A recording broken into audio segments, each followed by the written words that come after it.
Beyond the Mic with Sean Dillon. We're joined on the Starline by the stars of an innovative, interactive interview show like no other. One, celebrity acting coach, casting director, and director. The other is a talented actor of stage, film, and TV. We welcome co-hosts of Crackle's Inside the Black Box, Tracey Moore and Joe Morton. Hello. Hello, how are you? Friends, absolutely great. Let's go beyond the mic. Inside the Black Box takes the rules of a traditional interview show, breaks every one of them. It's not about you two, but everyone else in the room, your guests, your students, everyone watching. Why was that so important for your show? Well, it's important because the show is actually bigger than Joe and I. I think that Joe and I are a great representation of bringing awareness to the different stories that people of color have to have as opposed to our white counterpart in this entertainment business. And so through the obstacles, the hurdles, and the challenges, we still continue to persevere. And so this show is bringing awareness to these authentic stories from our guest. And then we wanted to create a platform. Both Joe and I have a love for actors, a real genuine love. And so we wanted to give them a platform where Joe has so much history, he shares history, and then combine with that with these exercises. And then as a coach, I'm giving them not necessarily techniques, but templates for them to have as guides. We showcase them and they get an opportunity to be seen by casting directors, producers, directors, agents, and that also provides other opportunities for them as well. So our goal is for us to move in the direction of solutions, workable budgets for people of color, more people of color in green light positions in the studio, and also the ability to be able to use our voice, tell our stories in our voice, continue to just expand on an actor instead of being seen as a Black actor, being seen as an actor, a talent. And if it specifically calls for a person of color, then we understand that, but don't eliminate us from the roles based on color, especially if it's a role that anybody can play.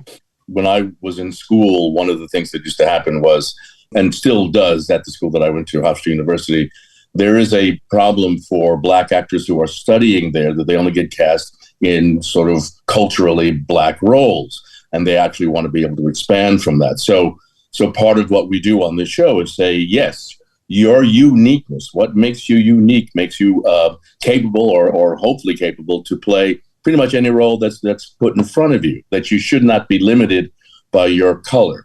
That a story that needs to be told shouldn't be limited because of the color of the folks in that story by the budget, that we need all that to open up. So it's very important. And the fact that when these A-listers come onto the show, they don't come on to talk about their latest show or their latest book or their latest whatever. They come to talk about their experiences as a Black artist in this industry. And that gives all the people around them in that theater while we're shooting that episode, real support and real history and a real sense of, oh, I see, this is a community. I'm not alone here going through this. The acting students you're helping are given publicity with their social media handles up on the screen as they perform. As you assist others with the knowledge of your own journeys, how does that one glimpse of, I got it, from someone on stage do to you, and how does it hit you? Well, that's there's a show that I once did called Eureka, and that is a eureka moment. That is a moment when suddenly you see in that person's eyes, oh, I never thought of it quite that way. I never thought to approach this problem in that way. I never thought to approach this character in that way, whatever it might be. And that's what you're there to do as a teacher, is to say, well, look at it this way. Maybe that'll help. I coached 50 Cent in the beginning, like first coaching he's ever had. And he kept saying to me, Tracey, how do I say these lines? How do I say these lines? And I said, 50, when you understand what you're saying, you know how to say it. And so right then I saw this light bulb go off and I was like, oh my God, he's going to take this information and just soar and, well, present day. But, it was just an adjustment, it's adjustments like that help the actors, and they're able to, it's a connection. And once they connect, they're going to be able to continue connecting, and then their body of work happens, and so on and so on. So my job, I feel like, is to tweak especially celebrities, tweak what they already have. Tracey Moore and Joe Morton joins us from Crackle's Inside the Black Box Beyond the Mic. You share experiences spotlighting the world's greatest Black entertainers, but I want to know the ultimate one. Who is that one guest that if they did your show, you could just say, I'm done. Happy we can stop here. I was just saying to myself, that one guest was Joe Morton on the sizzle reel. Now it's like, okay, who after? There's a plethora of, but I would say personally, there would be two. I've never worked with them before, but it would be for me, Angela Bassett and Denzel Washington. I was going to say that actor doesn't exist because their stories are all so individual.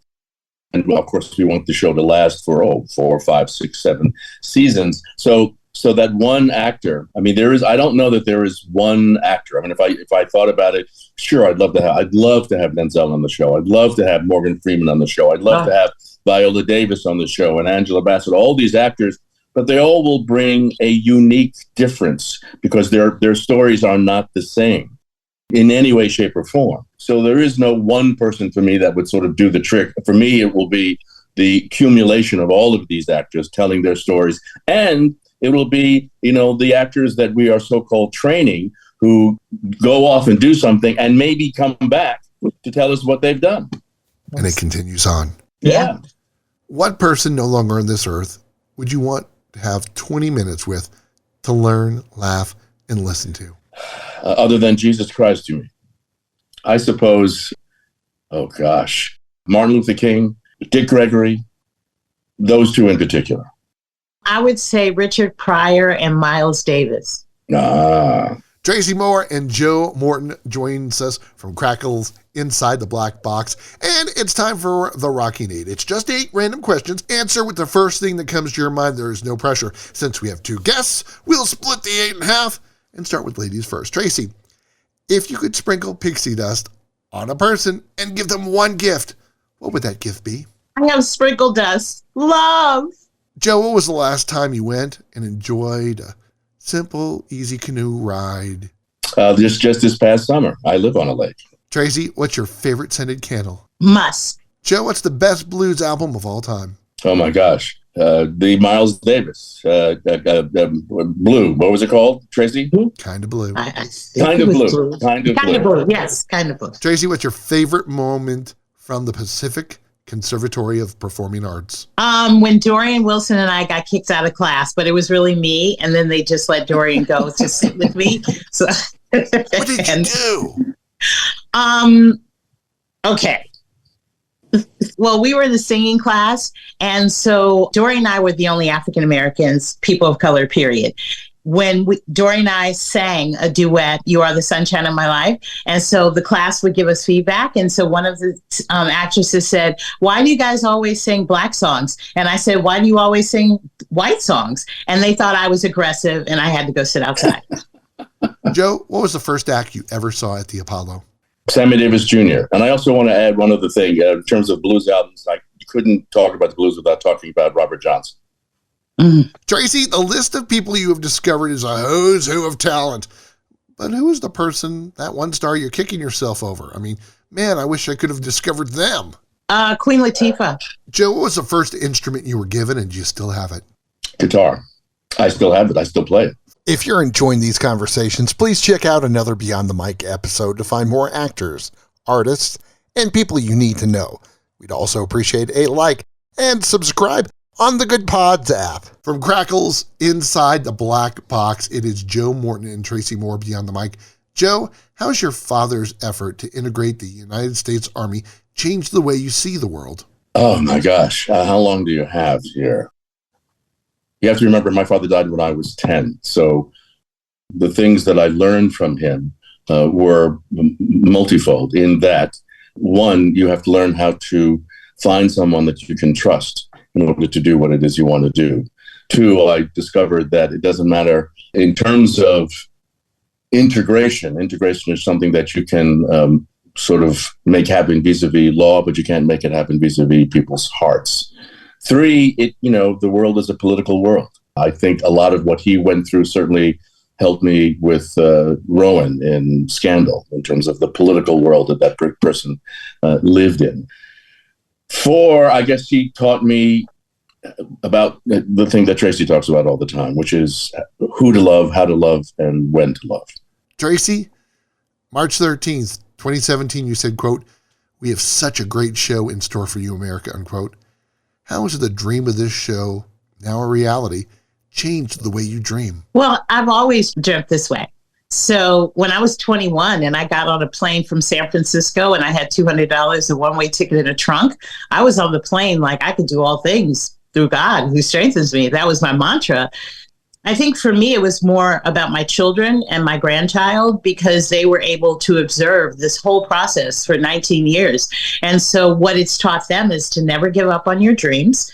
Dreams do come true, and that there's no time stamp, right? Like, I never thought at one point to give up. If anything, the no's motivated me even more and pushed me even more. So I am an adamant believer in dreams, and I feel that really my purpose here is to work with actors on their journey and achieving their dreams as well.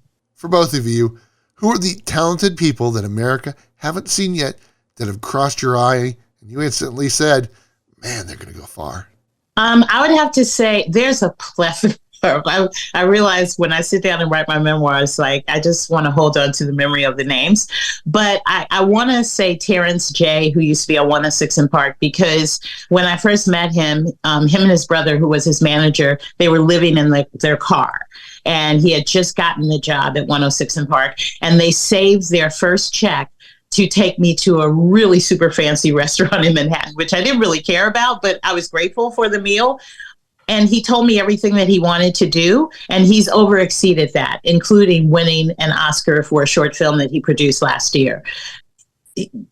I think the biggest thing for me is to be able to hear the dreams that my clients have, and then to actually be on the journey and witness the manifestation of it. And he's just one. But right now, and Joe knows as well, because a lot of them are on our show, since we started season 1, at least 20 of the actors have gotten agents, casting directors' eyes on them, or they've been booked for jobs. The actors that we have on the show that have now sort of found the beginning of their path in terms of professionalism are the actors I think, I'd love to see what they if I were around 20 years from now, to see where they're at. There's a few of them in particular that I think the world will hear from. Joe, what do you want to be remembered for? I suppose, I hate questions like that, and I'll tell you why. I hate questions like that because it is talking about legacy, and legacy is not really sort of up to me. It's up to who I leave behind. I think people will remember me, hopefully, for the work that I've done. I think people will hopefully remember me by the people that I have loved. And I think people will remember me for the things that I tried to accomplish that were positive. Legacy is important, but I always try to put good out into the world and hope it returns. I'm normally the person behind the scenes, making things happen for other people, the photographer rather than the subject. In my mind, I don't have to be the one who gets the glory, because if I touch someone's life, I've made a difference. I tell my children, no one's going to remember my credits. They'll just remember the type of person that I am. So every day, I want to be a better mother, a better grandma, a better friend, daughter, sister. That's my goal every day. Tracey, who touched your heart first in this field and changed the way you are forever? Oz Scott, director Oz Scott. I was 12 years old. My mother took me to see For Colored Girls Who Have Considered Suicide When the Rainbow Is Enough at ACT in San Francisco. And that play changed my life. Like, I wanted everything that I saw. That's what I wanted to do. I didn't think of anything else. And my mother was like, well, you can't be an actress because you have to be a lawyer or a doctor. And I was like, well, if I'm an actress, I could play a doctor. I could play a lawyer. And they didn't think that was funny. So I believe that, and then this is the spirit world, because when I do New York, I'm on New York Undercover in 1995, and one of the first directors I work with is Oz Scott. And I literally broke down crying, telling him, like, the reason why I'm here is because of you. And what are the chances? And now like I became friends with him. So how did that friendship change and evolve you as a person? well, I was a fan that he didn't know about. And then once we became friends, we actually were working on a project together. And I was producing, and he was one of the directors that I wanted to hire. So to be in a position to be able to hire the person that inspired me, like it doesn't get any crazier than that. So he inspired me. He inspired me, one, as a director, but just as a human being. Like I thought I would freak him out because I was such a super fan, but you know, he told me to breathe, and then he just he's very gracious with feedback and constructive criticism. So that's how it evolved. Joe, we could talk about Papa Pope, but there are roles that you think that didn't get the attention you thought it deserved and has the greatest piece of your heart. What is it? Oh, I think Brother from Another Planet probably fills that bill. One, because it was the first lead I ever had in a film or a television show. I loved working with John Sayles. To play a character where I had to express all kinds of things and the character had no vocal apparatus was extraordinary and a wonderful world to be in. To play a character who was in a world that was not his, and so he had to learn things almost from the very beginning, I think was, again, a real challenge. So I just loved it, and it remains my favorite film. Me too. When you work with someone, a friendship can develop. Tracey, you said it was a dream to work with Joe. You two together on stage, it's palpable. How has working with Joe and this show changed you? Working with Joe is definitely the crescendo in my life right now. It is the highlight. It is the mountaintop. You know, if there's anything higher than this, I need to prep myself because, you know, every time I work with Joe, every time I have a conversation with Joe, I feel like it can't get any better, and then it gets better. So it's like that's consistent. I feel like over the years I've built a friendship with him where I cherish that friendship. He has been a motivation for me, and even times like his presence is so powerful. In my life experience, I have been around Denzel, also Oprah Winfrey. I've had the pleasure, and their presence is undeniable. And that is the presence in which Joe, he embodies. And so for me, during the times in which I was like, okay, I want to get this show because I know how busy he is. I know how, you know, he works. And it's like, I just want the show to happen. But at the same time, you know, there's a patience that's like, as we're on this journey, we are bonding, we're getting stronger together, and, you know, our ideas, and it's a blessing. And I'm so grateful that, because I was hesitant about approaching him. I don't know if he knows it, but I was really hesitant because I was like, Joe Morton, Brother from Another Planet, because that's my favorite film too. I was like, His daughter Hopi encouraged me, which was a blessing. And so I'm just, every day, like I pray in seconds, literally. And so every day I'm just praying, like, today I was like, thank you before this interview. It doesn't, in my opinion, Sean, it doesn't get any better than this. And if it does, I have to brace myself because I'm overwhelmed right now. Joe, same question.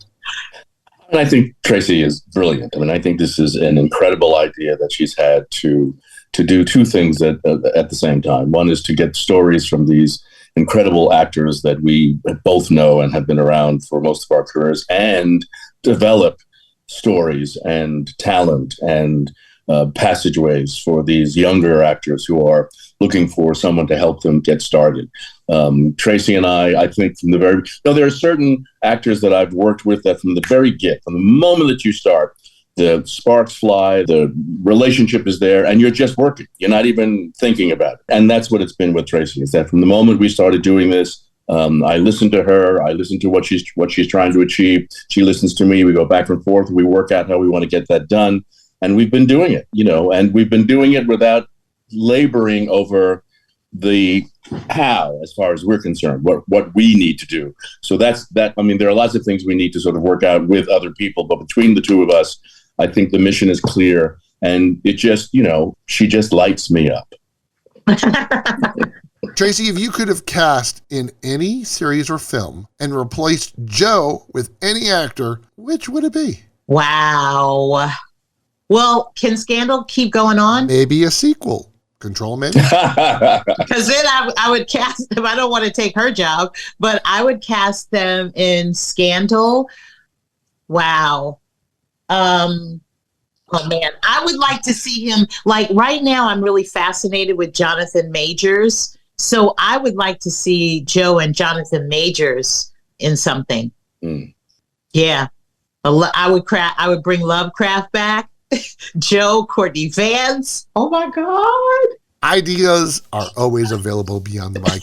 Joe, what did you use your first check for? My very first check, I think to pay the rent is what I used it for. I was living uptown. My first job was doing a piece at Brooklyn. It was, anyway, it was for the rent. It really was for the rent. That's really what it went for. Queens Village for me. Queens Village.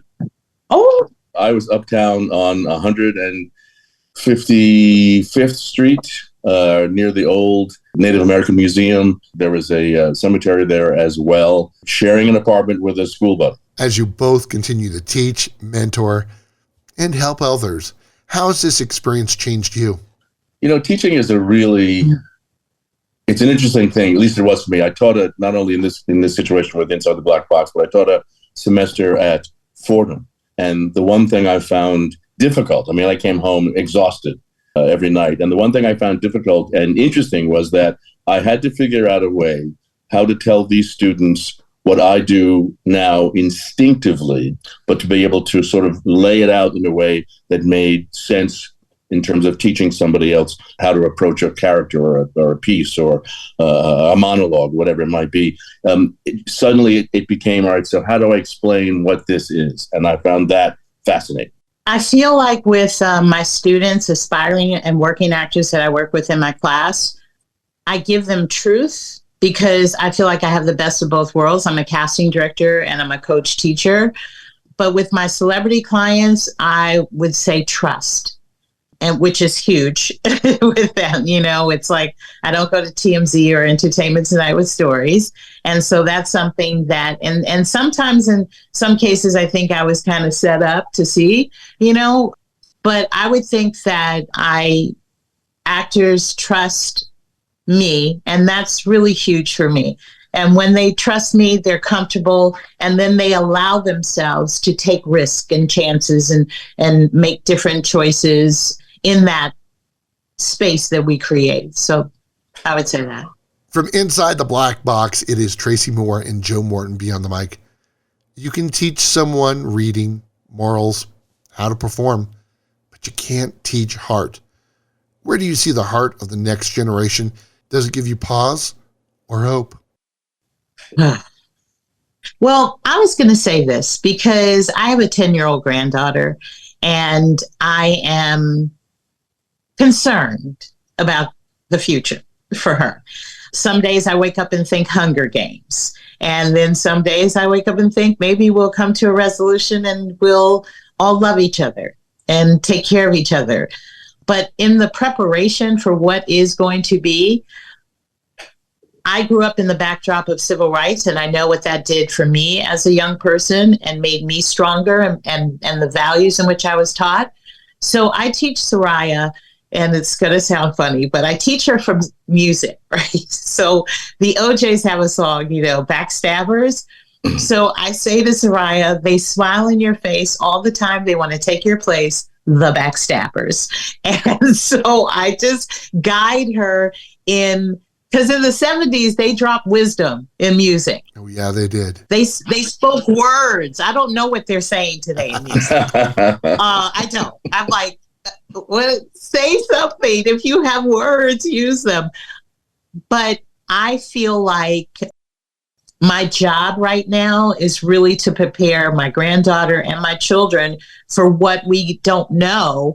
And if they continue to lead with love, then I feel like I've done my job, because I feel like love does conquer everything.